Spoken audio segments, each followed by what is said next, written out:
All right, welcome back to Genesis Volatility's part 4 of our Python tutorial. Today we're going to be going through actually using the GVol Python module. So this will allow you to connect directly to our API, consume some data into your Jupyter notebook, build some charts, export data, and do all sorts of stuff with it.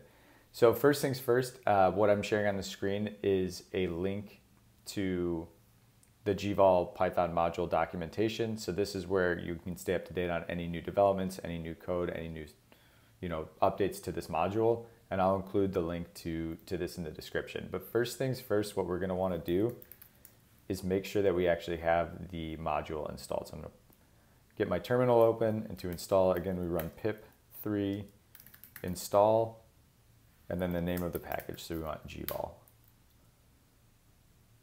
Awesome, so I've got it installed, and now I just want to spin up my Jupyter notebook.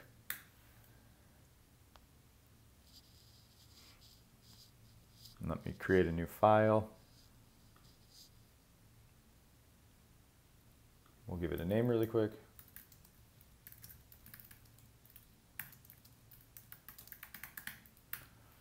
All right, so as we did in all our other tutorials, first things we want to do is import our dependencies. So we're familiar with pandas, so we'll import pandas as PD, import numpy as np. Now we want to import GVol, so we have the GVol module installed. And there's a couple other ones that I'm going to include here. Nothing super crucial, and these are just kind of nice to have and will help you along the way. But definitely nothing that's crucial to learn and get options data consumed. Datetime is just a library that helps you kind of manipulate and format dates, do a little helpers on any kind of date format. env is actually, it's called an environment, so it allows us to kind of save secrets and passwords in the file without sharing them externally. So I'm going to use that because to connect to the GVol API, what we're going to need is a GVol API key.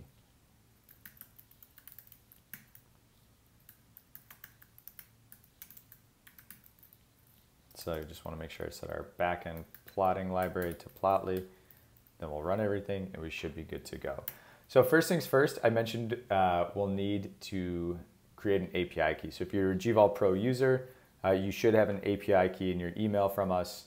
If you have questions or you're not a GVol Pro user, you're curious on how to get one, feel free to hit us up. You can always email us at info@genesisvolatility.io or DM us on Twitter, and we can kind of help you out along those ways. So first things, let's go ahead and set up a little bit of an environment variable. So what that's going to look like is I'm just going to go ahead and create a new text file. And I'm just going to call it .env. That's got to be the name of the file, so the notebook knows to look in there. So I'll hit OK. I've already got it. It already exists. And then in our .env file, what we want to do is give a variable name to our API key. And I'm just going to show you guys with the dummy API key. I already have one loaded. CD1234 in quotes. There we go. And then if you just save this, you should be good to go. Now a .env file won't show up when you look in your directory. This is actually kind of like a hidden file. Just so you're aware, that's why you're not seeing it. All right, so we've got our API key in our env file. I'm just gonna create a variable that gets our API key. So we're gonna go os.getEnv, and then the name we gave our key, so GVol API key Lite. Awesome. Now what we want to do is actually connect to create like a GVol connection. So I'm going to give this a variable called GVol client. We're going to go create a GVol instance, and we're going to pass it a couple arguments. So we want to pass it a header. So we're using a GVol Lite API key. GVol has two different API levels. There's API-Lite and API Pro, just different endpoints, different granularities, higher rate limits. So the GVol Lite key comes with any Pro subscription, so everybody should have access to these endpoints that we're going through today. And then I'm going to actually pass in my GVol API key. So I defined my key here, and now I'm just going to go ahead and paste it there. Awesome. Cool, so I've got my connection set up. I'm all ready to go. Before we start querying data and pulling data in, I'm just gonna set some global variables that I'll use throughout this, because I don't really feel like changing back and forth between exchanges or symbols. So for the most part, let's assume I'm gonna be working off deribit data. So I'm gonna set an exchange variable and call it deribit. And I'm gonna add a symbol variable and call it BTC. All right. So now we're ready to start getting data. So I'm going to create a variable called data, and it's actually going to use the GVol client, and now we're going to fetch some data via a query. So if I do GVol client and then hit period, if I hit tab, I can actually see all the data that I'm able to pull back. So it's categorized by futures and options. You'll kind of see the organization of the Python module. And then you'll notice appended to certain endpoints is the word Lite. So if you're a GVol Lite API key user, you'll have access to all the Lite ones. You also have access to some of the DeFi tables as well. And we'll kind of go through a few examples of what's in there. And I'll leave documentation links for all this stuff as well. So we've got the connection made, so now we want to actually get data from one of the endpoints. So I'm going to go ahead and let's get the options at the money constant, and we'll do the Lite because we have the Lite key. So now that we're in the query, we're going to start giving it its arguments. So we have a symbol. We're going to set that equal to the symbol that we set here. So passing in symbol is basically saying Bitcoin, and then exchange equals exchange. And so as a quick reminder, when you're inside these parentheses, if you hit Shift Tab, you can actually open up an explanation. You can open up information about this endpoint that we're getting data from. So here's a little explainer as to why traders like this endpoint, a link to some explanations on it, how the calculations are done, formats for the arguments that you're passing, how the data returns. So it kind of gives you a full overview without getting data back just yet. So you can kind of learn while you're going through. So now we've got our connection. I'm going to go ahead and hit run. And then let's see what our data looks like. Cool. It comes back as this giant dictionary or array of dictionaries in Python, or JSON object, and if you're familiar with it in other formats. So now let's get this into a data frame. So I'm actually going to create a variable called DataFrame. We're going to take PD, which is pandas, create a data frame, and we're going to set data equal to data fixed maturity at the money. And I'm grabbing that from here. So if we go ahead and hit enter, we can see now that our data frame is all good to go. So one of the things, again, that we've gone through in previous lessons is we've seen that the date comes back in Unix time, so we'll need to convert this. So let's create a new column. We'll call this just clean date. And this is again another little helper that Pandas comes out with, but PD date time. And you want to pass it an argument for the column that you want to convert. So I'm going to give it the column name date, and then it takes a unit. So what time unit do you want it to convert to? And I'm going to say milliseconds. If we look at our date again, okay, cool. So we have hourly data for this endpoint. It's a little bit easier to read now. Now, like we said in previous lessons, the index is set to the column or the row numbers, like the unique identifier. For this case, let's just set it to the clean date. It makes charting a little bit easier if you're using time series to have your date as your index. So to do that, we're going to say the data frame. We're going to say, this is a new one, but we'll say set index. So this is kind of overwrite what the index is that we have and set it to the new one. So I'm just going to set it to clean date. And then if we print our data frame, you can see that our new index for our data frame is clean date. Awesome. So now we've got data in here. We've got our index set. let's just start doing some plotting. So like we've done in the previous lesson when we went through Plotly, we can just grab some of the values from our data frame and start plotting them. So let's do all of the at the money values. So we'll do at the money 7, 30, 60, 90,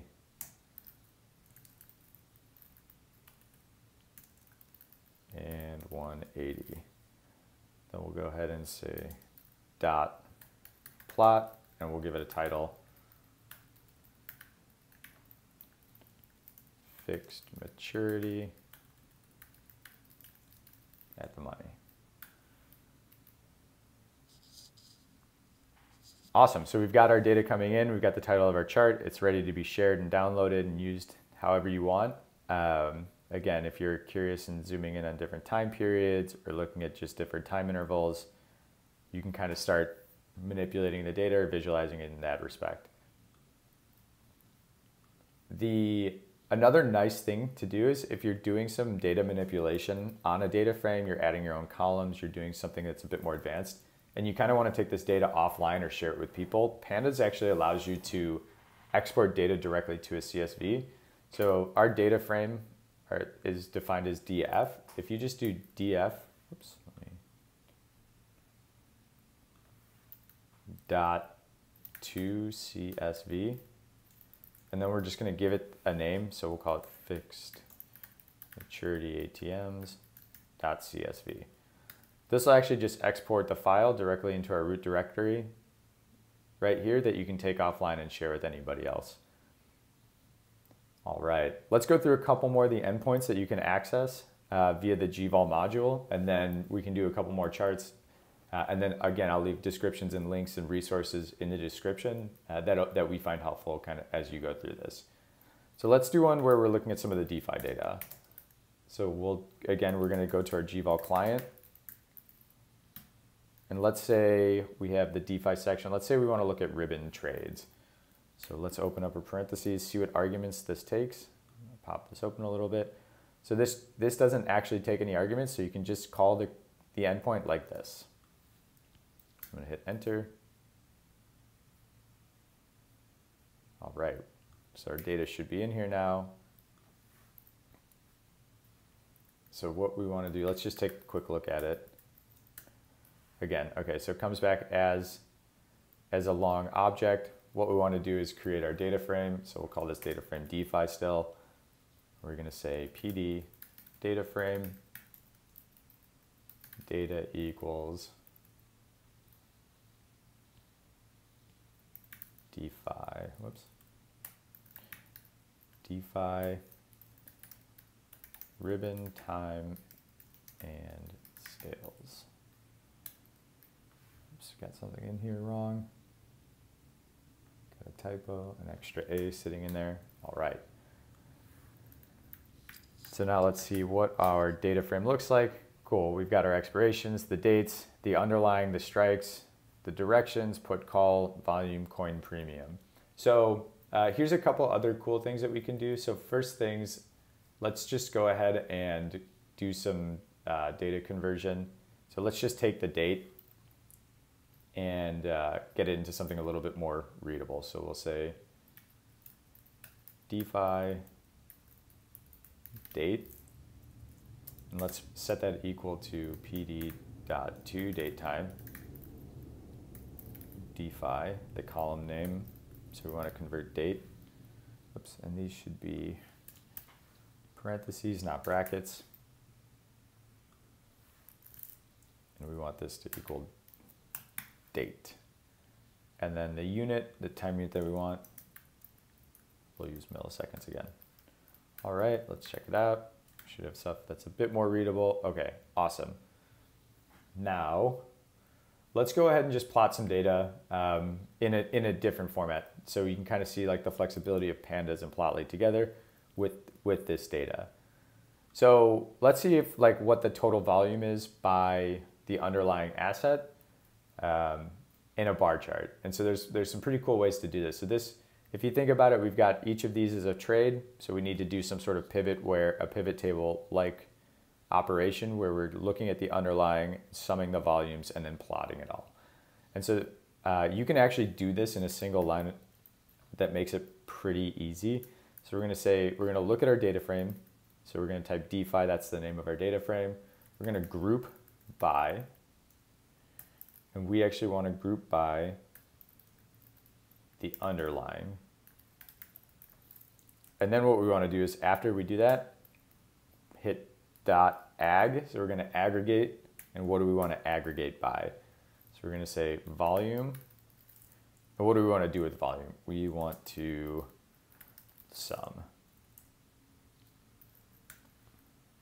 Cool, so we've got a little table that shows us all this information, sums the volume of all the underlyings, and then what you can actually do further is to extend this is just hit plot, and then if we wanted to look at it in a bar chart, we could do type or kind bar.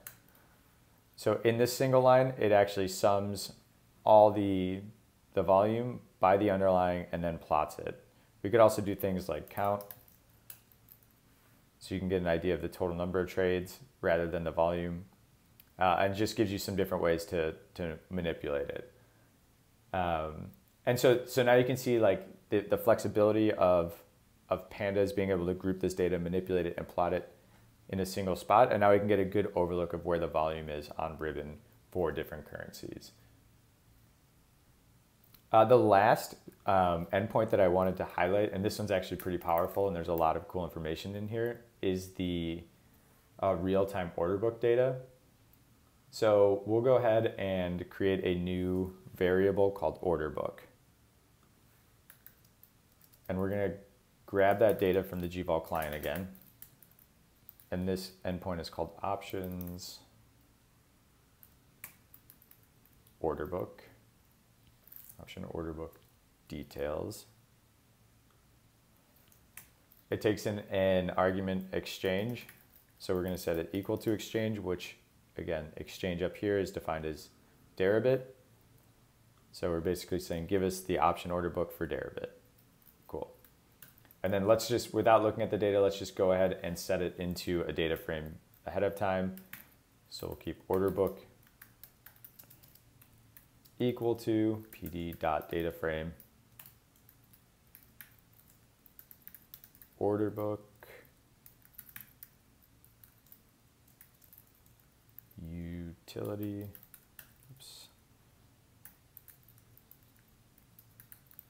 real-time option book. All right. So let's check out our data. So what this is actually going to do is give us like an entire snapshot of the current state of the order book for all the currencies on Deribit right now. So you can get a look at some of this data in its raw format. So this will give us the best bid, ask, IVs, whether it's at the money, all the information around the expiration and the strike, current OI, and things like that. So now this is a really powerful endpoint. So let's say we just want to look at filtering out, filtering everything that is at the money right now, for example. So one of the things that we can do on data frames is actually just filter data to a subset that we want to look at. So I'm going to start with looking at order book is at the money. And I want that equal to true. I have a typo. Order book. Cool. So now you can see we've got everything, every instrument that is at the money, the open interest, we've basically filtered that data set. Now let's say we wanted to do that for a single currency. So we've got Bitcoin in here, we've got ETH, we've got Solana. Let's just say we want to look at ETH. So we can actually filter this data set twice. So I'm going to put these in parentheses and type and, or the ampersand sign, and say order book currency, and we're going to set this equal to ETH. Great, so now we only have, we've isolated the data set that we're looking at, so this is everything that is at the money for ETH. And now we can see where kind of open interest is stacking. So let's actually go ahead and just sort these values. So if we want to see what which instrument has the most open interest, we can actually type sort values by, and we're going to set it equal to OI. All right, so it looks like it's sorting ascending, so this isn't super helpful without scrolling all the way to the bottom. So we can actually flip this, or we can say ascending equals false.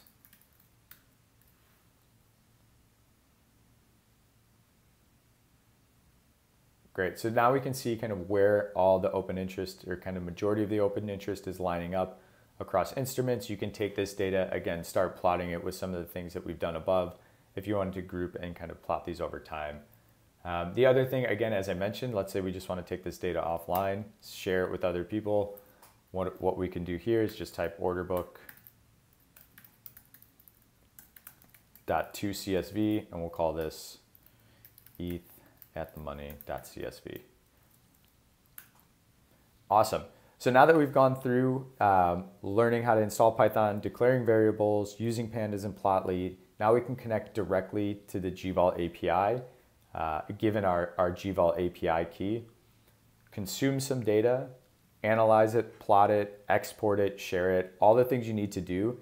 And so now that we have these notebooks, we'll share this code, resources, links to documentation that we think will be helpful, but you should be up and running to be able to connect your keys, use these notebooks, and extend this and kind of make it your own. So again, thanks for joining. We appreciate you guys checking this out. If you have questions or anything that you need, or ideas for additional features or things you'd like to see in the future, let us know. But as always, thank you for joining, and we'll catch you next time. Thanks.